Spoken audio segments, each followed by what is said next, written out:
ont atterri à l'aéroport militaire de Ndjili en présence des hauts responsables des services de défense et de sécurité des deux pays. Les deux parties ont eu des explications techniques sur les performances de ces monstres déserts. À travers ces meetings aériens, l'Angola confirme son soutien politique et militaire à la RDC, un motif de fierté pour les FARDC. Vous voyez derrière nous les avions de chasse venus de la République sœur d'Angola. Mais je vous dis d'emblée que ces avions sont venus de l'Angola, pays frère, pour participer au meeting aérien. Ils ont commencé depuis ce matin aux côtés des avions de forces armées de la République démocratique du Congo, spécialement de la force aérienne.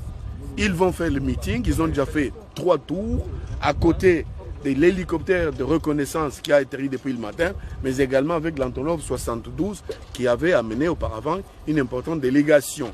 Et donc, ces avions que vous voyez derrière, ce sont des vecteurs de décision, mais également vecteurs de victoire sur les théâtres de combat. Et ces avions sont venus magnifier la coopération, magnifier l'entente parfaite qui caractérise les relations entre la République démocratique du Congo et la République sœur d'Angola.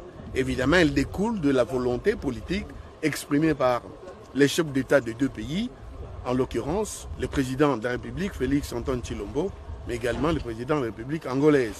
Ils ont décidé dans le communiqué conjoint sanctionnant la fin de leur rencontre la semaine en cours que dans le cas de l'assistance mutuelle, mais également de la coopération, qu'il y ait un meeting aérien aujourd'hui 20 novembre 2020 ici à Kinshasa, à l'aéroport international d'Ndjili. Avions supersoniques, ces Sukhoi 30K des dernières générations et d'autres avions de combat sont à la disposition des FARDC qui peuvent les utiliser chaque fois que de besoin. Avec une autonomie de 4 heures de vol, ces avions de chasse peuvent étendre leur autonomie jusqu'à 7 heures après un approvisionnement dans les airs. Cette coopération militaire marque un pas de plus dans la montée en puissance des FARDC au niveau africain.